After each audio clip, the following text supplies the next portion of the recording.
What's going on, side hustlers? How we doing tonight? Hope everybody's had a great restful weekend. It's Sunday evening here, Sunday, August 9th, and I'm just finishing up a pretty good shift actually.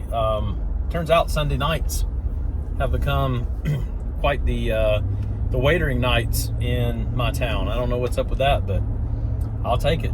I've worked about 2.5 hours this evening, and I think right now I'm at about $65. Not too bad. So I've had 2 sets of double orders, which were pretty big, like $9 and $10 each, and close drop-offs. So that's been great. I just wanted to follow up real quickly with my last video. My last video, I talked a little bit about getting into finances and paying off debt, specifically using a side hustle to pay off your debts. And I said something in that video that I wanted to clarify just a little bit. I told you that I take everything that I earn from side hustles and I put it on our lowest debt, the debt with the lowest balance. That's true, in effect, that's what I'm doing. But I also wanted to talk about holding out taxes, because I didn't mention that in the last video. I'm a little remiss because I didn't bring that up. But of course, when you are a independent contractor, and if you're a Waitr driver, you used to be an employee of Waitr, but they stopped that.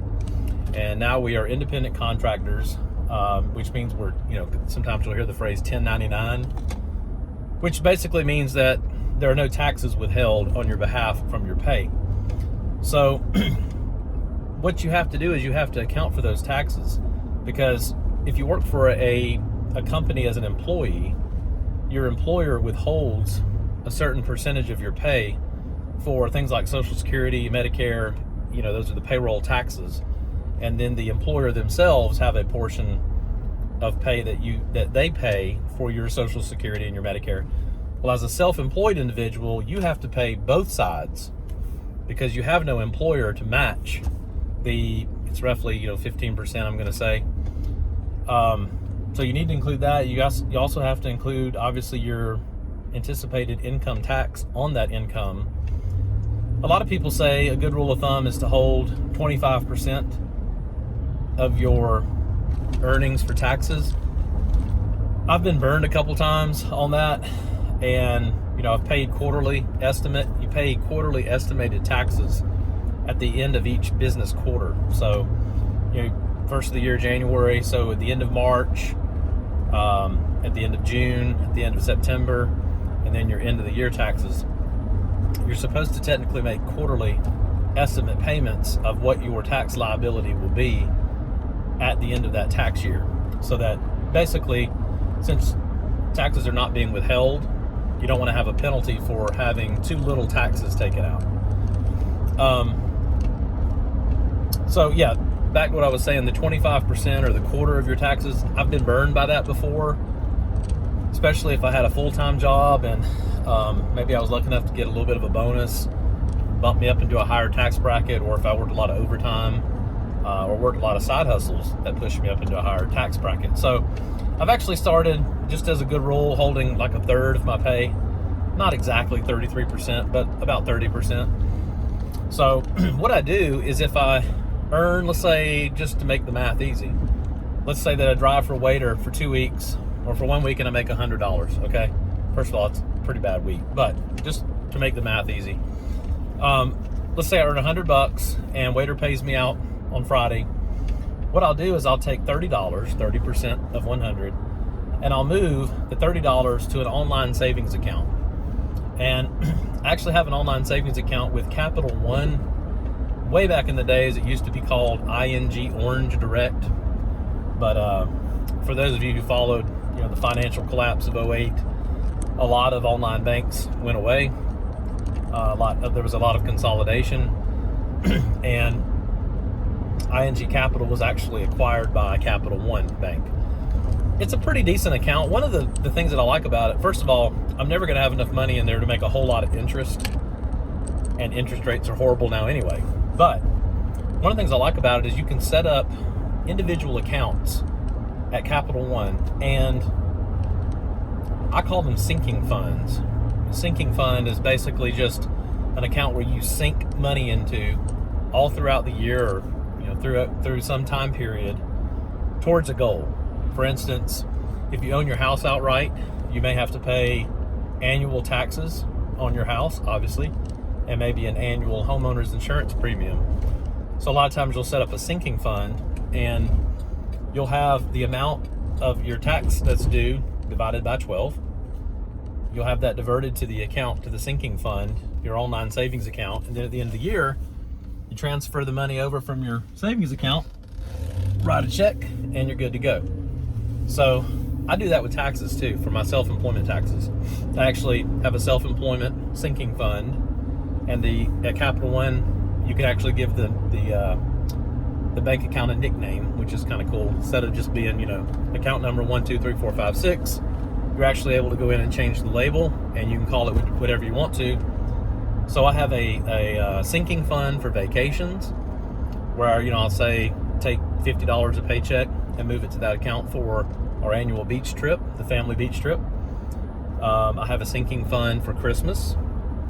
So my wife and I'll sit down beginning of the year. Maybe we'll say we're going to spend, $700 or $1,000 on Christmas the upcoming year for our kids and ourselves and our family. And so I'll say, $1,000 a year divided by my full-time job. I get 26 paychecks, and I'll literally dump whatever that comes out to be. I'm not doing the math in front of me, obviously.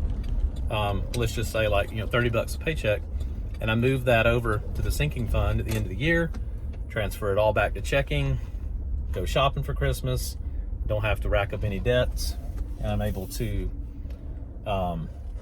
pay for Christmas out of the sinking fund.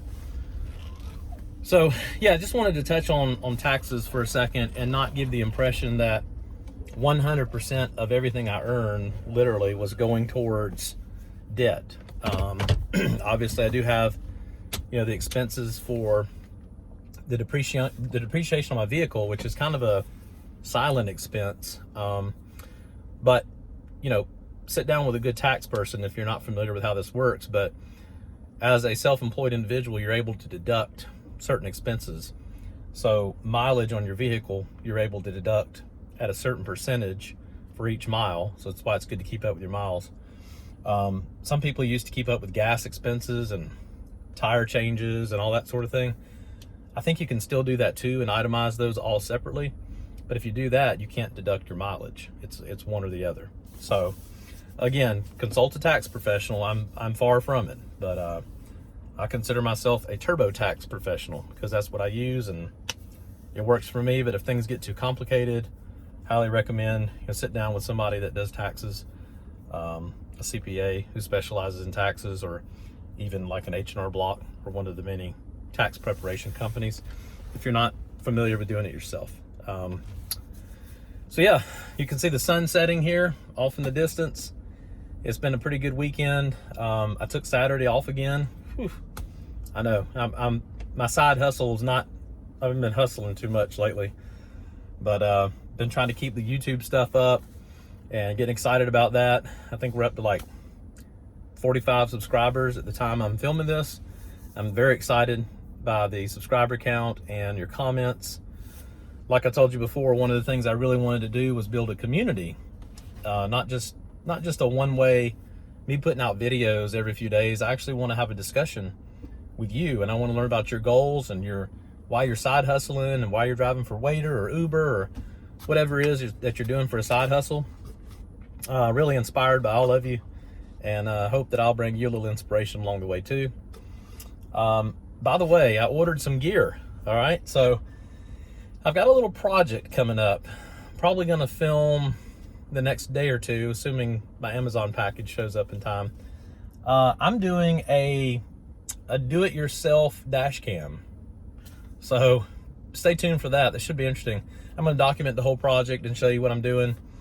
When I drove for Uber exclusively and Uber Eats, I actually bought a dash cam, and it was like $200. It was very expensive, and I thought the software was really bad and clunky, and the options were clunky, and every time I wanted to change something, I had to pull the camera down and had these little tiny buttons. It was just horrible.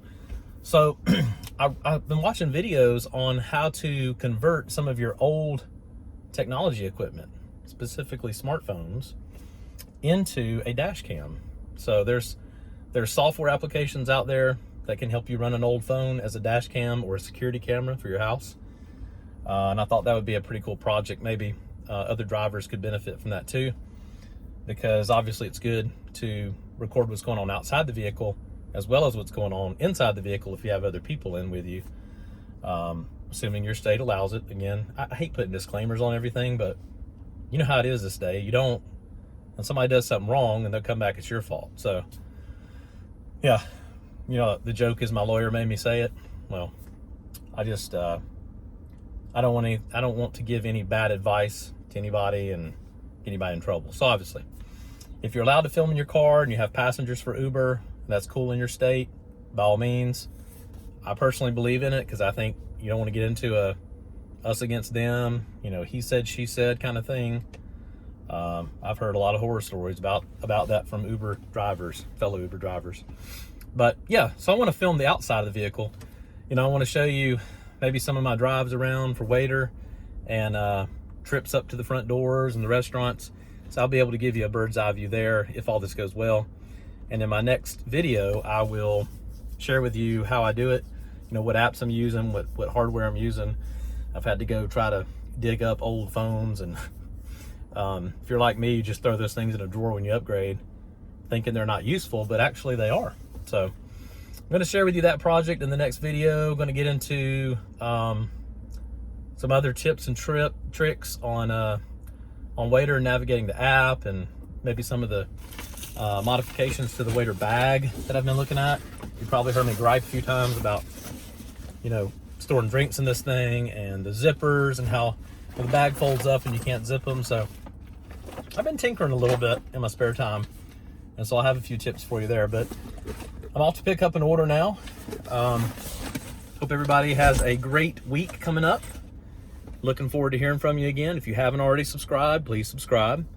Again, remember, I'm on my race to 1,000 subscribers, so please help me if you can there. Share with your friends, whatever, you know. I really appreciate anybody willing to share. Subscribe, click the bell, turn on all notifications. That way you'll know when I have a new video out.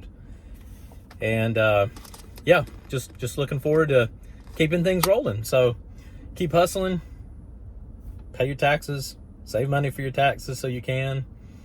Don't be like me and wind up a few years ago at the end of the year with a big tax liability. It's not fun. I promise you. You do not want to owe the IRS money. I promise. Okay? So let me be your cautionary tale. Learn from me. Learn from my mistakes. Goodness knows I've made plenty of them. And, you know, I'll willingly share them with you here and hope to save somebody else from my past screw-ups. All right? So everybody take care, and I will be back in a few days with the next video and an update on my little side project, my DIY dash cam. All right, everybody stay safe.